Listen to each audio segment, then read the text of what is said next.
In this theorem, if A is invertible square matrix, then A transpose is also invertible matrix, and A transpose inverse is equal to A inverse का transpose दोनों इक्वल।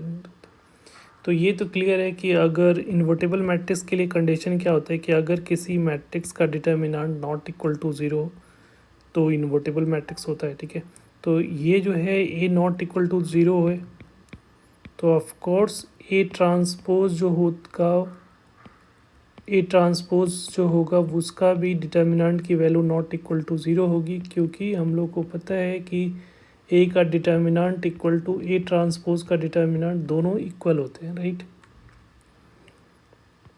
तो इसलिए ये अगर ए invertible matrix होगा तो A transpose भी कैसा होगा, इन्वर्टेबल मैट्रिक्स होगा, क्योंकि उसका भी डिटर्मिनेंट की value not equal to zero होगी। ठीक है, तो अब यहाँ पे हम लोग को पता है कि अगर किसी भी मैट्रिक्स का इन्वर्स अगर इन्वर्टेबल मैट्रिक्स है तो उसका और उसके इन्वर्स का जो प्रोडक्ट होता है वो आइडेंटिटी मैट्रिसेस के बराबर होता है, वी नो डैट।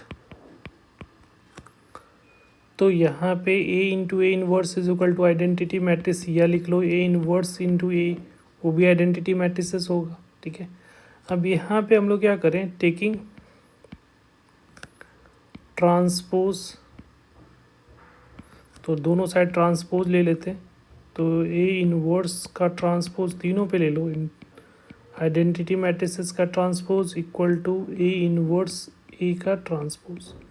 ठीक है, तो ट्रांसवर्स रिवर्सल लॉ को फॉलो करता है, तो ये इन्वर्स ट्रांसपोज पहले आएगा, बाद में ए ट्रांसपोज आएगा। आइडेंटिटी मैट्रिसेस का ट्रांसपोज आइडेंटिटी मैट्रिसेस ही होगा, और यहाँ पे A transpose equal to A inverse का ट्रांसपोज हो जाएगा। ठीक है, अगर हम लोग सपोज इसको हम लोग सी मान लेते हैं तो ये हमारा डी हो जाएगा is equal to identity matrices, तो ए इन्वर्स ट्रांसपोज को ये हमारा डी हो जाएगा, ये सी हो जाएगा।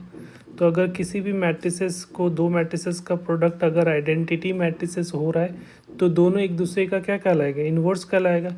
इट मीन्स कि यहाँ से D inverse is equal to C हो जाएगा। ठीक है, तो डी किसको एज्यूम किया हम लोगों ने, ए ट्रांसपोज को, तो ए ट्रांसपोज का इन्वर्स जो होगा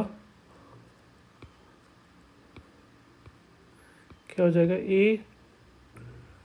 ए ट्रांसपोज का इन्वर्स इक्वल टू सी। सी क्या है, तो सी किसको एज्यूम किया है, ए इन्वर्स ऑफ ट्रांसपोज। ठीक है, इसका मतलब है कि अगर किसी मैट्रिक्स पे ट्रांसपोज और इन्वर्स लगा हुआ है तो एक दूसरे को इंटरचेंज कर सकते हो, अंदर बाहर कर सकते हो। ठीक है, इसका मतलब यही हो गया। ठीक है, तो जैसे यहाँ पे ए का ट्रांसपोज पे इन्वर्स है तो इन्वर्स को अंदर ले आओ, ए इन्वर्स का ट्रांसपोज दोनों इक्विवेलेंट हो गए। I hope clear.